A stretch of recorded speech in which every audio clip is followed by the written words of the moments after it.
आंदोलन एक निर्णायक वर आलेला आहे आणि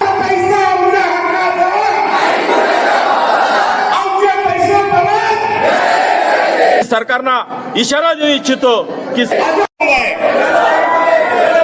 आझाद मैदानामध्ये मोर्चा निघालाच पाहिजे। आझाद मैदानात मोर्चा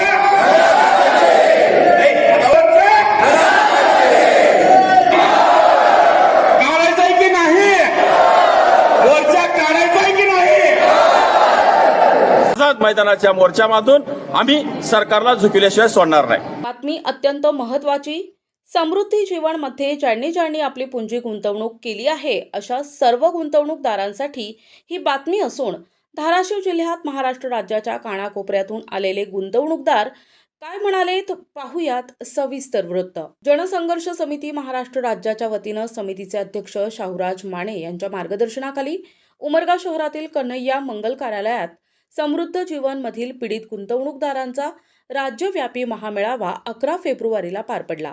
समृद्ध जीवन सोसायटीमध्ये गुंतवणूक केलेल्या गुंतवणूकदारांची मॅच्युरिटी परत मिळावी या मागणीसाठी अनेक दिवसांपासून विविध प्रकारची आंदोलने मोर्चा करण्यात आली। 8 वर्ष झाली पण अद्याप गुंतवणूकदारांच्या अडचणी वाढतच आहेत। यावर शासन आणि प्रशासकीय अधिकारी अतिशय मंदगतीनं काम करत असल्याचं यावेळी पीडित गुंतवणूकदारांनी सांगितलंय। यावेळी व्यासपीठावर अध्यक्ष शाहूराज माने, आनंद नरवडे, रणजित सरोदे, प्रशांत गरड, महादेव भोसले, राजकन्या जावळे, शीला धुमाळ, गोजर बनसोडे, शुभांगी माने, दिलीप गरड आदींची उपस्थिती होती। तर या मेळाव्यात राज्यभरातून शेकडोंच्या संख्येनं पीडित गुंतवणूकदार आपली हजेरी लावली होती। यांना त्यावेळेस सुद्धा डोकं आपण सांगितलं होतं की तुम्ही याच्यामध्ये पैसे भरल्यानंतर तुमची मॅच्युरिटी मिळत नाही, कारण तुम्ही समृद्ध जीवनमध्ये बिझनेस केलाय आणि समृद्ध जीवनमध्ये केलेला बिझनेस हा व्यवसाय पूर्ण ठप्प झालेला आहे। याच्यावरती केस दाखल झालेली आहे। डेक्कन पोलीस स्टेशनमध्ये केस झाली, चतुर्सिंगी पोलीस ठाणे पुणे येथे केस दाखल झालेली आहे आणि हा कोर्ट मॅटर हा चालत असताना याच्या सर्व प्रॉपर्टी मालमत्ता सर्व जप्त केलेल्या असताना महेश मोतेवारचा आणि या समृद्ध जीवनच्या मॅच्युरिटीचा अर्थाअर्थी कुठलाही संबंध नाही। एक माझ्यासारख्या जाणकार माणसाला समजत होतं। मी यांना सुद्धा समजावून सांगितलं की तुम्ही याच्यामध्ये कुठल्या पद्धतीनं जाऊ नका, परंतु यांना वाटलं की काहीतरी होईल। महेश मोतेवार तुमचे पैसे काढून घेऊन पुन्हा दौलत प्राईड मध्ये बिझनेस करून समृद्ध जीवनची मॅच्युरिटी कसं मिळवून देईल, थोडं तरी वाटतंय का?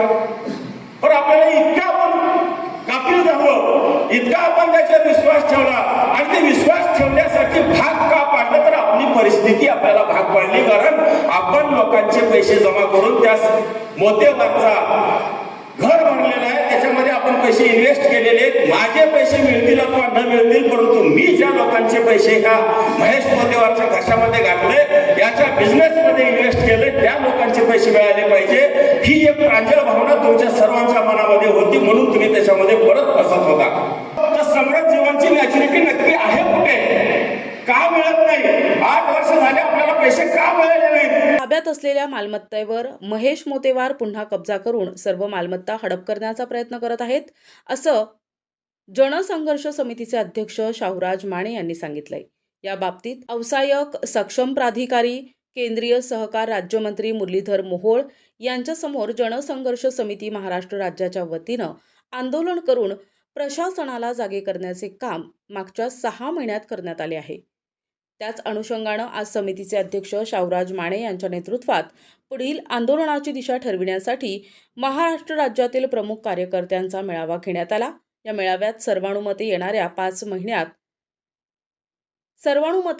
मार्च महिन्यात होणाऱ्या अर्थसंकल्पीय अधिवेशन काळात मुंबई येथे आझाद मैदानात मोर्चा काढण्यात येणार असल्याचं निर्धार करण्यात आलाय।